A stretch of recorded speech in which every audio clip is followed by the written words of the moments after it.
I got a lot to unpack today, so I am going to start in reverse order from the latest events to the earliest events of the day as I saw them. Donald Trump, I'm sorry, I had made a conscious decision. President Trump had a meeting with the Prime Minister of Canada, Prime Minister Justin Trudeau. And normally, these meetings don't really lead immediately to anything that's really earth-shattering. The president had a meeting and they formed a joint council for American, Canadian women, business leaders and entrepreneurs. And, you know, it's a good thing, but it's not really earth-shattering. They came out and gave a press conference where two questions are asked by the American journalist and two questions are asked by the foreign journalists. Now, let me say one thing. If you take a look at the picture of these two leaders, the gentleman on the left reminds me of Jack Kennedy, and the gentleman on the right reminds me of Richard Nixon.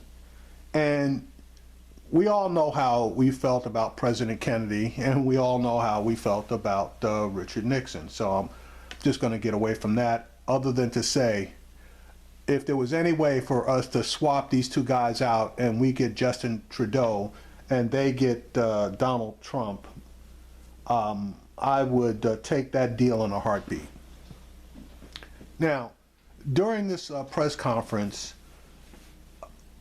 it is quite apparent that Prime Minister Troudeau is a very polished politician and leader.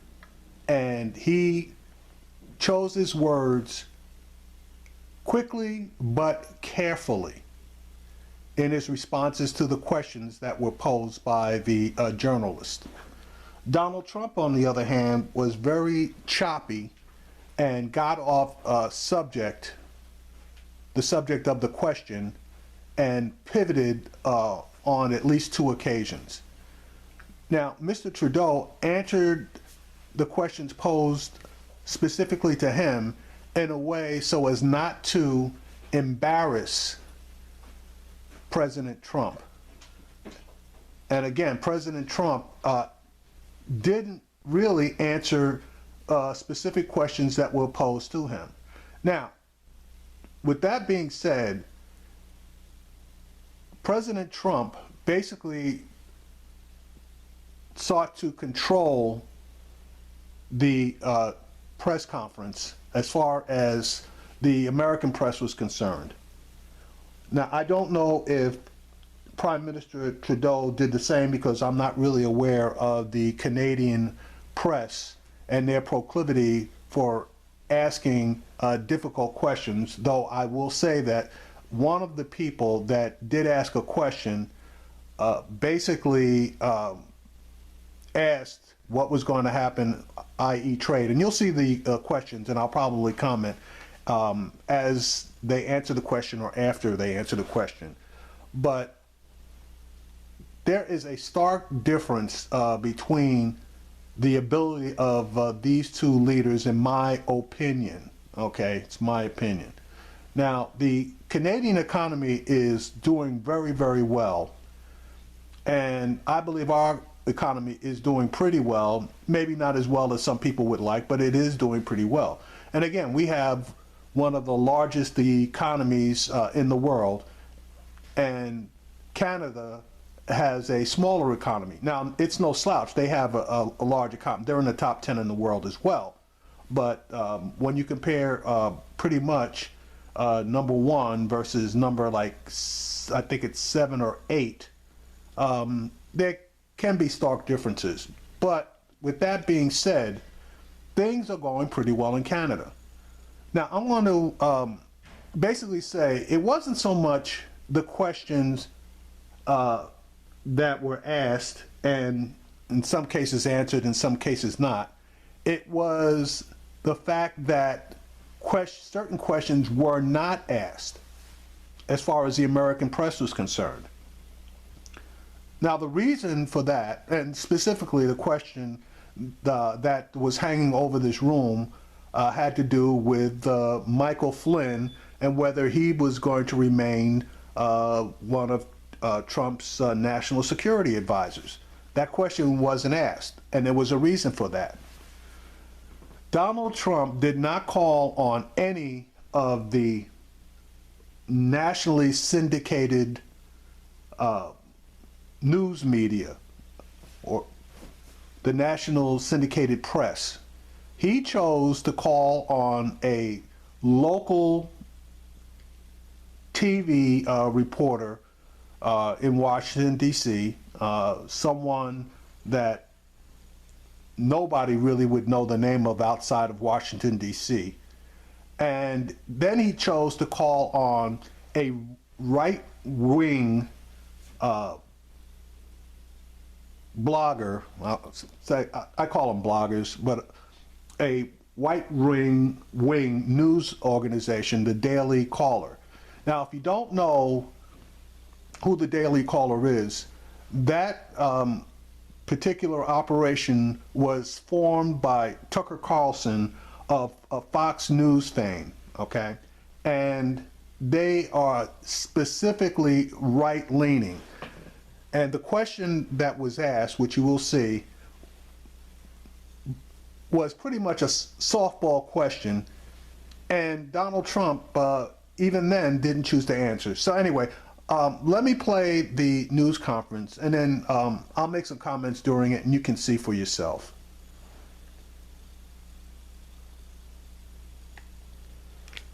Okay, we'll take a couple of questions. Scott Thuman. Scott. Thank you, Mr. President. Thank you. You just spoke about the desire to build bridges, although there are some notable and philosophical differences between yourself and Prime Minister Trudeau. I'm curious, as you move forward on issues from trade to terrorism, how do you see this relationship playing out? And are there any specific areas with which, during your conversations today, you each decided to perhaps alter or amend your stances already on those sensitive issues like terrorism and immigration? And Prime Minister Trudeau, while only in its infancy so far, how do you see this relationship compared to that under the Obama administration? Well, we just began discussions. We are going to have a great relationship with Canada, maybe as good or better, hopefully, than ever before. We have some wonderful ideas on immigration. We have some, I think, very strong, very tough ideas on the tremendous problem that we have with terrorism. And I think when we put them all together, which will be very, very quickly, we have a group of very talented people, we will see some very, very obvious results. We're also doing some cross-border things that will make it a lot easier for trade and a lot better and a lot faster for trade. We have through technology, we have some really great ideas, and they'll be implemented fairly quickly. Now, that was a softball question, and obviously a softball answer. That we basically learned nothing because there was nothing said. I mean, obviously trade is an important thing, but there was no specific details regarding trade. And one of the Canadian reporters is going to ask a more targeted question later on. All right, here's Trudeau's response. One of the things we spoke about was the fact that security and immigration need to work very well together, and certainly Canada has emphasized security as we look towards improving our immigration system and remaining true to the values that we have. And we had a very strong and fruitful discussion on exactly that. There's plenty that we can draw on each other from in terms of how we move forward with a very similar goal, which is to create free, open societies that keep our citizens safe. And that's certainly something that we're very much in agreement on. Donna McCharles. Mr. President, Mr. Prime Minister, and Mr. Prime Minister, could you answer in English and French for us, please? A little bit of a follow-on on my American colleague's question. President Trump, you seem to suggest that Syrian refugees are a Trojan horse for potential terrorism, while the Prime Minister hugs refugees and welcomes them with open arms. So I'd like to know, are you confident the northern border is secure? Now, that's a hardball question. I love that lady, and she's part of the Canadian press. Check out Donald Trump's response, or lack thereof. Can never be totally confident, but through the incredible efforts already, I see it happening, of formerly General Kelly, now Secretary Kelly. We have really done a great job. We're actually taking people that are criminals, very, very hardened criminals in some cases, with a tremendous track record of abuse and problems, and we're getting them out. And that's what I said I would do. I'm just doing what I said I would do when we won by a very, very large electoral college vote. And I knew that was going to happen. I knew this is what people were wanting. That wasn't the only reason. That wasn't my only thing that we did so well on, but that was something that was very important. And I said we will get the criminals out, the drug lords, the gang members. We're getting them out. General Kelly, who's sitting right here, is doing a fantastic job. And I said at the beginning, we are going to get the bad ones, the really bad ones. We're getting them out, and that's exactly what we're doing. I think that in the end, everyone's going to be extremely happy, and I will tell you right now, a lot of people are very, very happy right now. All right, her question was about the security of the Canadian border. He didn't mention the Canadian border security not once. He went into a preamble about the deportation of people from this country. That's got nothing to do with the Canadian border. All right, here's Justin Trudeau. Now, he answers the question, but he's diplomatic in the way that he does so. Canada has always understood that keeping Canadians safe is one of the fundamental responsibilities of any government, and that's certainly something that we're very much focused on.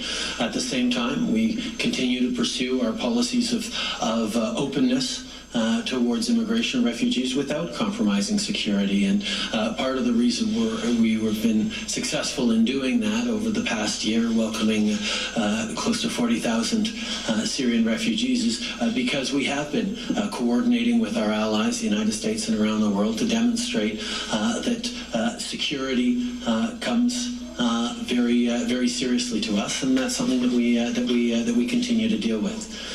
C'est clair que it is clear that if you want to have a healthy and secure society, or safe society, you have to make sure that you maintain, that you focus on security. And we have welcomed refugees from Syria. We have been very successful, but we have always taken our responsibility towards security very seriously. And our allies, including the United States, understand this focus very well, and they have done so since the very beginning. Yes, please. All right, so he was diplomatic about that, and I apologize because he specifically didn't address the particular border issue as well. But he basically gave the Canadian viewpoint on immigration and Syrian refugees without actually dropping the hammer down on Trump and his attitude towards them. All right, here's the next question. Thank you. President Trump, now that you've been in office and received intelligence briefings for nearly 1 month, what do you see as the most important national security matters facing us? And Prime Minister Trudeau, you've made very clear that Canada has an open-door policy for Syrian refugees. Do you believe that President Trump's moratorium on immigration has merit on national security grounds? Okay, thank you. Many problems. When I was campaigning, I said, it's not a good situation. Now that I see it, including with our intelligence briefings, we have problems that a lot of people have no idea how bad they are, how serious they are. Not only internationally, but when you come right here. I mean, obviously North Korea is a big problem. and we will deal with that very strongly. We have problems all over the Middle East. We have problems just about every corner of the globe, no matter where you look. We had a great meeting this weekend with Prime Minister Abe of Japan, and got to know each other very, very well. Extended weekend, really. We were with each other for long periods of time, and our staffs and representatives. But on the home front, we have to create borders. We have to let people that can love our country in, and I want to do that. We want to have a big, beautiful, open door, and we want people to come in and come in our country. But we cannot let the wrong people in, and I will not allow that to happen during this administration. And people, the citizens of our country, want that, and that's their attitude too, I will tell you. We are getting such praise for our stance, and it's a stance of common sense. Maybe a certain toughness, but it's really more than toughness. It's a stance of common sense, and we are going to pursue it vigorously. And we don't want to have our country have the kinds of problems that you're witnessing taking place, not only here, but all over the world. We won't stand for it. We won't put up with it. We're just not going to let it happen. We're going to give ourselves every bit of chance so that things go well for the United States, and they will go well. All right. If you noticed, number one, they, I guess, don't allow these people any follow-up questions, because the main follow-up question is, since you said you're going to deal with the situation very, very strongly, exactly what do you mean should have been, if allowed, the number one follow-up question? But you'll also notice that he pivoted away from the major problems in the world back down to the immigration and deportation subject, and he pretty much, that's where he stayed. So, and again, no reference to the fact that there are millions of people that are protesting and in the streets that are disagreeing with your policy. But again, he really didn't answer the question. Now, you could say that possibly he did when he did mention North Korea, but there was, you know, a sentence, maybe two, and I don't even think it was two. It was one sentence regarding North Korea, which should, at this moment, be the number one issue that he needs to be looking at this point, given the fact that they are a nuclear enabled country, and they are obviously testing missiles at this point, not any intercontinental missiles, but medium-range missiles. So it's just a question of time before they obtain the capability of firing a nuclear-armed ballistic missile. What do we do? But obviously that didn't come up. Here's Prime Minister Trudeau's answer to the question. Thank you. Canada and the United States have been neighbors a long time, and Canadians and Americans have stood together, worked together at home and around the world. We fought and died together in battlefields in World War I and World War II, in Korea, in Afghanistan. But there have been times where we have differed in our approaches, and that's always been done firmly and respectfully. The last thing Canadians expect is for me to come down and lecture another country on how they choose to govern themselves. My role and our responsibility is to continue to govern in such a way that reflects Canadians' approach and be a positive example in the world. Politically savvy answer. You do it your way, we do it ours. We're not going to condemn you for being an asshole, but we are going to be an example to the rest of the world on pretty much how things should be done. And yes, we are willing to take potentially a bit more risk than the United States. Those are my words and commentaries as far as I see things, not specifically what he said. All right, here's the next and final question. that was allowed. There was another question that was asked. Okay. Richard Latendresse. Richard Latendresse. Thank you, Mr. Prime Minister. I'll ask my question in French first, and then for you, I'll get again in English. Monsieur le Premier ministre, Mr. Prime Minister, I heard you correctly. You said that Canadian businesses, Canadian workers are concerned for their businesses and for their work and jobs concerning the renegotiation of NAFTA. So what guarantees did you get from this government that we will keep our jobs and our businesses in the renegotiation of NAFTA? Mr. President? again, during the last 3 months, you have denounced NAFTA. You have talked over and over about the Mexican portion of the agreement, very little about the Canadian one.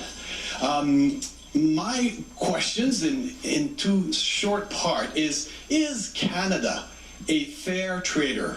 And when you talk about changes to NAFTA concerning Canada, are you talking about big changes or small changes? Thank you. D'abord, Richard, merci. First of all, Richard, thank you for your question. It is a real concern for many Canadians because we know that our economy is very dependent on our bonds, our relationship with the United States. Goods and services do cross the border each way every single day, and this means a lot of millions of jobs for Canadians and good jobs for Canadians. So we are always focusing on these jobs, but there are also good jobs, millions of jobs in the United States that depend on those relationships between our two countries. So when we sit down, as we did today, and as our teams will be doing in the weeks and months to come, we will be talking about how we can continue to create good jobs for our citizens on both sides of the border. And during this exercise, we continue to understand that we have to allow this free flow of goods and services, and we have to be aware of the integration of our economies, which is extremely positive for both our countries.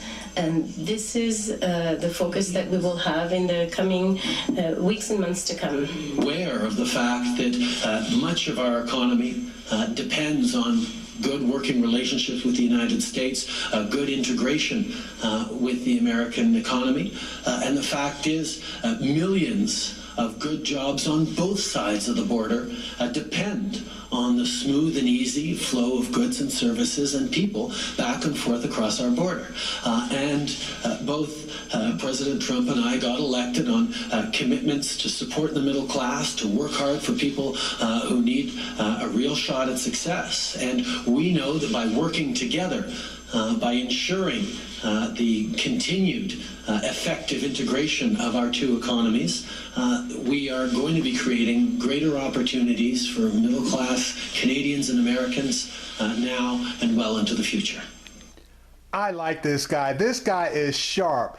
And he addressed the issue without actually telling the Canadian workers that they don't have anything to worry about, which they don't, because I mean, I happen to know a lot about the intermingling of the economies, and our economies are really tied very, very closely together. So, and there really aren't any major needs for change because, honestly, the trade differences basically are minuscule, to say the least. Every so often, Canada will have a trade surplus, and every so often, and it goes back and forth, every so often we'll have a trade surplus. As far as providing goods, there are years where we provide them with more goods than they provide us, but at the same time, they provide us with more services than we provide them. So it's like, again, minuscule as far as any type of a trade deficit on either country's part. Now, here's Mr. Trump. I agree with that 100%. We have a very outstanding trade relationship with Canada. We'll be tweaking it. We'll be doing certain things that are going to benefit both of our countries. It's a much less severe situation than what's taken place on the southern border. On the southern border, See, and he should have just cut it off right there, but now he's going to jump in and do the majority of his talking about Mexico, which sometimes you can talk too much. And this is one of those instances where he basically should have just shut himself down. And after he said he agrees 100% with what the Prime Minister stated, and maybe he could have mentioned a few tweaks, but tweaks obviously are minor. He jumps in and starts to put the kibosh on Mexico, and I don't think people are going to like that. for many, many years, the transaction was not fair to the United States. It's an extremely unfair transaction. We're going to work with Mexico. We're going to make it a fair deal for both parties. I think that we're going to get along very well with Mexico. They understand and we understand. You probably have noticed that Ford is making billions of dollars of new investments in this country. You saw Intel the other day announce that because of what I've been doing and what I'm doing in terms of regulation, lowering taxes, etc., they're coming in with billions and billions of dollars of investment and thousands of jobs. General Motors, likewise, is expanding plants and going to build new plants. Fiat Chrysler was at a meeting where they're doing the same. Jack Ma. We have so many people that want to come into the United States. It's actually very exciting. I think it's going to be a very exciting period of time for the United States and for the workers of the United States, because they have been truly the forgotten man and forgotten woman. It's not going to be forgotten anymore, believe me. So our relationship with Canada is outstanding, and we're going to work together to make it even better. And as far as the southern border is concerned, we're going to get that worked out. We're going to make it fair, but we are going to make it so that everybody is happy. It's very important to me. Thank you. Thank you. Now, you'll notice Trudeau talked about people on both sides of the border. Mr. Trump basically talked about just U.S. workers and companies that are going to do investment in the U.S. So, again, he said basically too much. He should have shut up, but he digressed, and he's got that problem. Now, they're done, and you may or may not hear it, but one of the reporters shouted out, what is he going to do with Michael Flynn? Very much. Thank you, ladies and gentlemen. Thank you very much. That is kind of the classic Okay, you couldn't hear it, so. But anyway, I like that guy Trudeau. Too bad we can't swap him out for Trump, because that guy is smooth and he answers questions.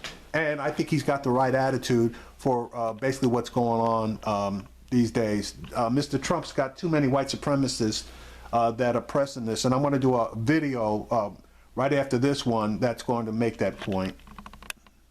Right now, sorry about that. I forgot to mention the 800-pound gorilla in the room obviously was General Flynn.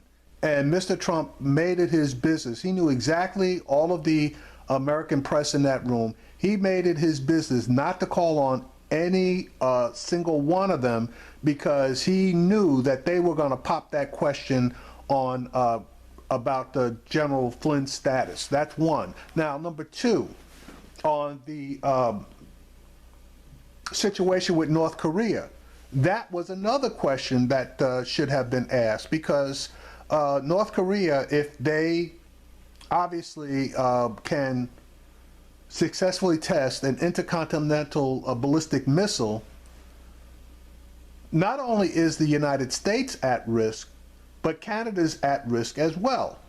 And that, I'll call it mealy-mouthed statement that he made Saturday, after he, in my opinion, violated national security by taking and reviewing at a dinner table at Mar-a-Lago, where various customers could quite easily have overheard anything that was said, and the waiters coming and serving them could have quite easily overheard things that were said. And as anybody knows, in an open area, he could have been under surveillance by foreign powers with hyperbolic mics that could have picked up the entire conversation. So in my mind, that was a major security debacle. Okay, and they're just talking about that now. Folks, we got some really serious problems here, and I don't want to really say that he doesn't have a clue, but his lack of having the proper personnel around him, and in my opinion, his lack of the ability to focus for long periods of time are really putting this nation at jeopardy. And, you know, it is what it is. He's got a big mess that he needs to clean up, and he needs to get it cleaned up fairly quickly.